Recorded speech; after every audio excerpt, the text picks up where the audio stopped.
Миний би 35-гийн Дэнсмагийн сангийн дэждүүл гэдэг ба. Би Дундгов аймгийн Сайнцгаан сумын Гуугуул Улаанбаатар хотын Сангин хайрхан Баянгол дүүргийн суугуул ийм өвгөн юм аа.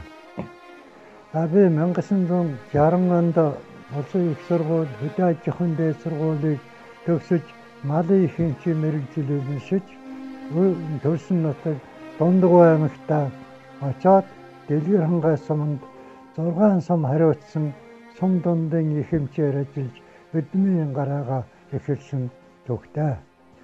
Энэ үед Дундгов аймгийн Дэлгэр хангай сум бол феодализмын нийгмээс салаагүй социалист нийгмийг байгуулах ийм яриа өрнсөн ийм нутаг байсан. Энэ нутгийн ард түмэн уулсган сайхан гоожуу сэтгэлтэй, ажилд сайн, хичээнгүй ийм ард түмний дунд би 3 жил гаруй ажиллаж хөдөө ажиллах ажлын нэлээ их туршлагыг суусан хүн билээ. За энэ хугацаанд Дэлгэрхангай сумын малын эргүү хамуу зэрэг халдвар төвчнүүдийг устгаж улсад байр эзэлж мотоциклээр 2 сарын солингаар шагнуулж байсан удаатай.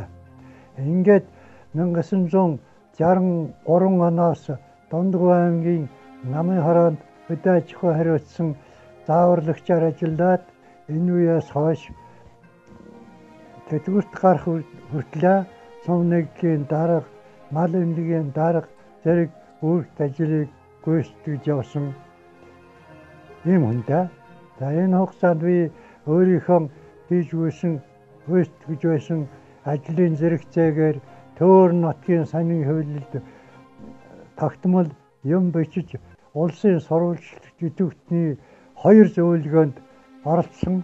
Түүний одоо тэмдэг болж энэ анхны одоо ган үзэгтэн шагналыг бүртэж байсан юм хүн билээ. За энэ хугацаанд би хөдөө аж ахуйн нэгдлийг хөгжүүлж бэхжүүлэх одоо социализмыг тэнд одоо байгуулах ийм тэмцэл донд ажиллаж байсан. Ингээд өөрийн хөрс зэрэгэлдээ нутагтаа 3 сайхан сумын батганы халтмайтай гэр бүл болоод 50 гаруй жил болж байна.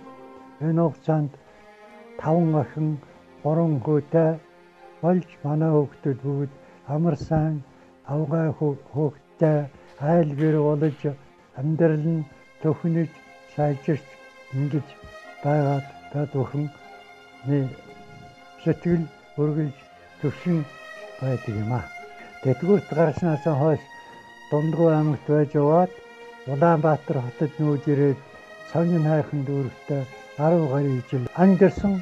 Энд амьдарч байхдаа би тус дүүргийн хороо хорины дарга нарын тусламжтайгаар ажил амьдралаа зөв зохицуулж хүний дайтай явж байсан. Хүүхэд маань сургууль соёл төгсөж хөл дээр зогсож ажиллаж амьдарч байна. Ер нь улс их орондоо ажил хийнэ гэдэг бол үнэн чадраг хөдөлмөрлөхийн зэрэгцээгээр ажилдаа бүрэн дүүрэн эзэн болж түүнийхээ төлөө хичээнгүйлэн үнэнчээр зүтгэж байх нь чухал юм. Ийм учраас би Алтангадас хөдөлмөрийн гавьяаны Улаандагийн одонгоор миний хөдөлмөрийг үнэлж шагнасан явдал их баяртай байдаг юм аа. Одоо хүүхдүүдийнхээ оюун хэсгийг эдлэж тэднийхээ асрамжинд заримдаа тойлгонд нь ингэж Баянгол дүүргийн 19-р хороонд хаж төрөн амьдарч яваа ийм өвгөн дөө. Бафо.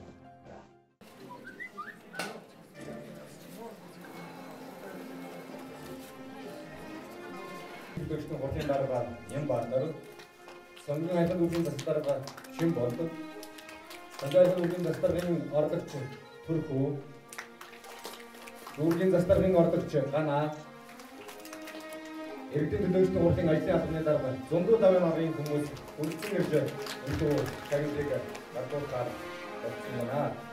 Монгол цэргийн өдөр олон улсын эмэгтэйчүүдийн эрхийн хамгаалалт өдрийг тохиолдуулан түүнгийн салбар салбарын тэргүүний хүмүүс маань Монгол улсын ерөнхийлөгчийн захиргаар төрийн дээд олон медалаар ингээд цоолгож байгаа.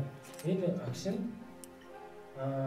шагнуулахаар ирсэн хүмүүс болон тэдгээрийн гэр бүл үр хүүхдүүдэд энэ хорвоогийн хамгийн сайн сайхан бүхнийг хүсье өрөөё.